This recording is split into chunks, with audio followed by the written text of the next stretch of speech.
So for bivariate analysis, this is we're going to analyze data that has two variables. That's why it's called bivariate. This is chapter 10 in your textbook. We're going to start by looking at some scatter plots or scatter diagrams and correlation.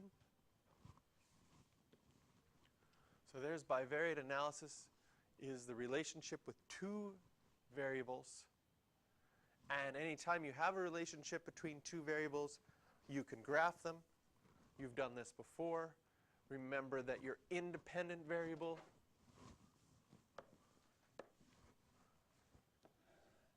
that is always on your x-axis, on your horizontal axis, and that your dependent variable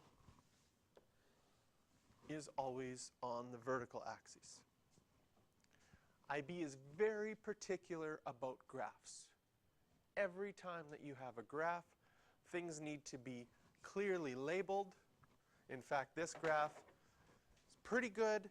They've got husband age down here and wife's age, so both the vertical and the horizontal axes are labeled. There's no title to this graph, so we're going to make one. Ages. Okay, that's maybe not too creative, but at least there's a title now. And we've got some data here. What do you think of that data? You think that's accurate?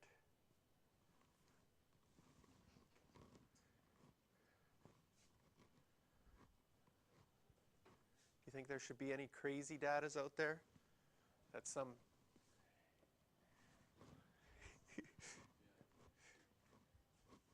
80-year-old married a 30-year-old guy. That tends to happen more like this, hey? You've heard more stories like this. The 80-year-old guy marries a 30-year-old woman. More often than this happens, 85-year-old woman marries a 35-year-old guy.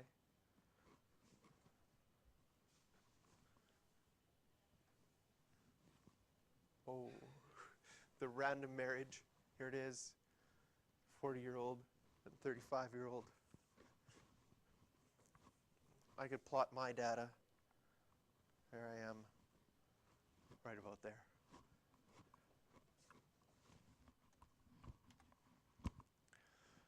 So there are three kinds of correlations. We have positive correlations, negative correlations, and zero or no correlation whatsoever.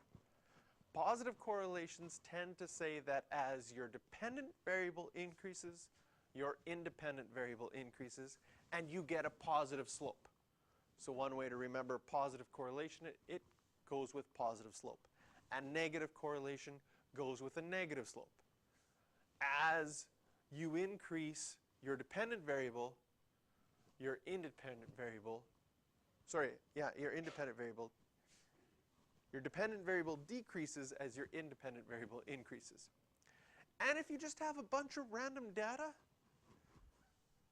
then there's no correlation, even though calculators will still try to find one.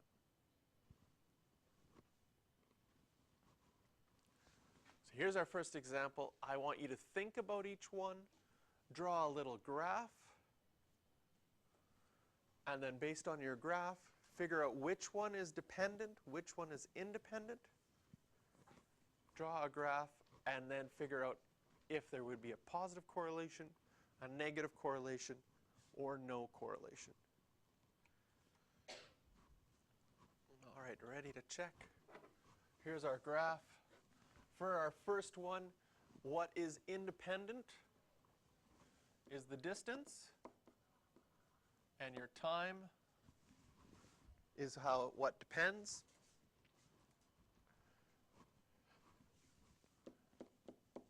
Probably would look like this. The further you're away, the farther it would take to get there. Unless you find like a super portal or something, there might be an outlier. But that's probably unlikely. And so this one would be a positive correlation.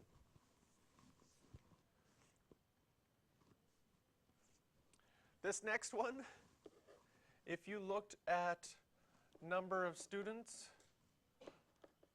and the room number, They would probably all be close to 30, and then you come to our class, which doesn't have as many, and then you go back, and they have, and it would be all over the place. And depending on what time of day, the data would all move around. This one would be no correlation or 0.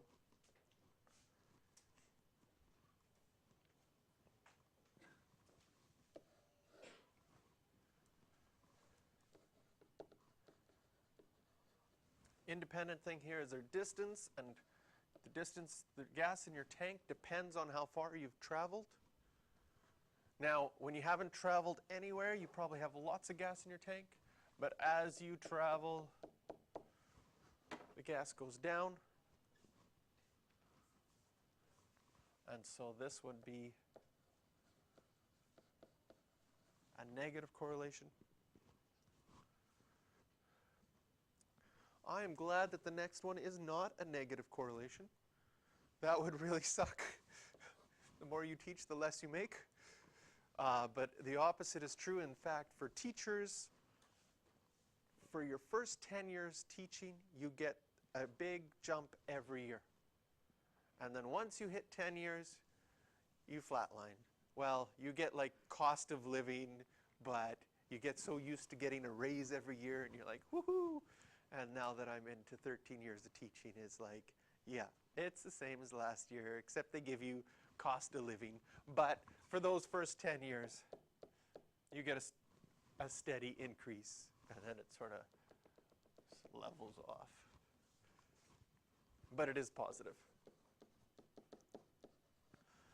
I can't imagine how demoralizing it might be if you were in a job where, okay, well, you're going to get your maximum salary in your first year, and then each year after that it's going to go down.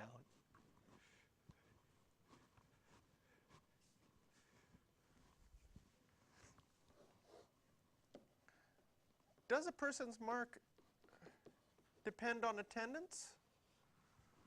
Well, if you didn't come to any classes, chances are your mark would be pretty low. But if you attended all the classes, you know, now it's not perfect. It's not like, oh, all I have to do is attend all my classes and then I get 100%. Maybe attendance would be, well, it'd be easier to mark. You were here for 50 of 100 classes, so you get 50% in the class. No more tests, no more anything. That's just based on attendance. But it is positive. Please come to class. If you're watching this video because you're not here today, please come to class.